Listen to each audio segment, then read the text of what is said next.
മോള് she's working, engineering കഴിഞ്ഞു, higher studies ഇറ്റലിയിൽ മിലാനിൽ ചെയ്തു. ഷീസ് ലൈക്ക് ഷീസ് ടോൾ, ഒരു വേറൊരു പ്രത്യേക ഭംഗിയ. She's going to be she's turn 26. എന്തായാലും കെട്ടിക്കാം.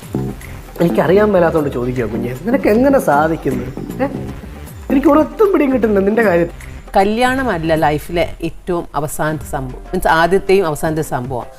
എന്താ നിങ്ങൾ അങ്ങനെ ഒരു വർത്താനം അല്ലല്ല, നിങ്ങൾ എന്തോ മനസ്സിൽ വെച്ച് പറയാണല്ലേ. ഞാനത് ചോദിക്കരുതായിരുന്നു. Last priority to marriage I'm saying. ആദ്യം നല്ല പഠിത്തത്തിൽ കോൺസെൻട്രേറ്റ് ചെയ്യുക. ആദ്യം പഠിത്തം, അത് കഴിഞ്ഞു മതി കണ്ടുപിടുത്തം. ചേച്ചിയുടെ ഇപ്പൊ ഈ വർത്താനത്തിൽ തന്നെ എനിക്ക് തോന്നുന്നത് എന്നാന്നറിയോ, ചേച്ചി ഒരു മോളായാലും ചേച്ചി നല്ലൊരു അഡ്വൈസ് ആ മോക്ക് കൊടുക്കുന്നത്. മീൻസ് ഇപ്പൊ കണ്ടുപിടിക്കുന്ന ചെക്കന് ഇത്ര കാര്യങ്ങൾ വേണം, അല്ലെങ്കിൽ മോൾ ഇതൊക്കെയാണ് പ്രശ്നം എന്നുള്ളത് കിട്ടേണ്ടത് കിട്ടിക്കഴിഞ്ഞാൽ തോന്നേണ്ടത് തോന്നാൻ ഇത്തിരി സമയം നല്ലതാ.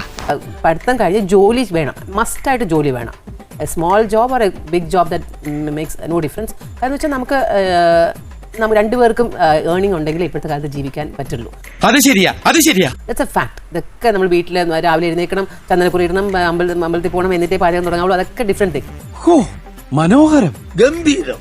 അനന്തേട്ടാ, അളിയന്റെ കയ്യിൽ നിന്ന് ഇതുപോലെ ഒരുപാട് തത്വങ്ങൾ എനിക്ക് പഠിക്കാനുണ്ട്. മോള് പക്ഷെ പറഞ്ഞു അമ്മ നോക്ക്, ഒരു 28-നുള്ളിൽ കെട്ടാം. കണ്ടുപിടിച്ചില്ല. ഇല്ല, നിങ്ങളോട് എനിക്കൊരു ദേഷ്യമില്ല. വിവരമില്ലായ്മ ഒരു കുറ്റമല്ലല്ലോ.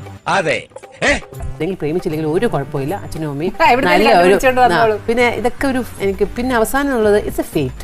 എൻ്റെ അനുഭവത്തിൽ നിന്ന് ഇത് ദൈവം എഴുതി വെച്ചിട്ടുള്ളൊരു സംഭവമാണ്, ആരോട് ചേരണം എന്നുള്ളത്. അതല്ല ഉദ്ദേശം, സോ കുറച്ചൊക്കെ അഡ്ജസ്റ്റ്മെന്റ്സ് അങ്ങോട്ടും ഇങ്ങോട്ടും ചെയ്യാം. ആണ് വലുത്, പെണ്ണാണ് മേളിൽ, അങ്ങനെ ഒന്നുമില്ല. ഫെമിനിസം ഒന്നും നമ്മുടെ ലൈഫിൽ ആവശ്യമില്ല. മിന്നണ സാരി എടുത്തോണ്ടോ മൂക്ക് കണ്ണാടി വെച്ച് ചന്തി കുലുക്കി നടന്നോണ്ടൊന്നും അന്തസ് കിട്ടില്ലടി. ആ ഗുണം ജനിക്കുമ്പോഴേ കിട്ടണം. ഓക്കെ ബൈ, പോയിട്ട് വരാം.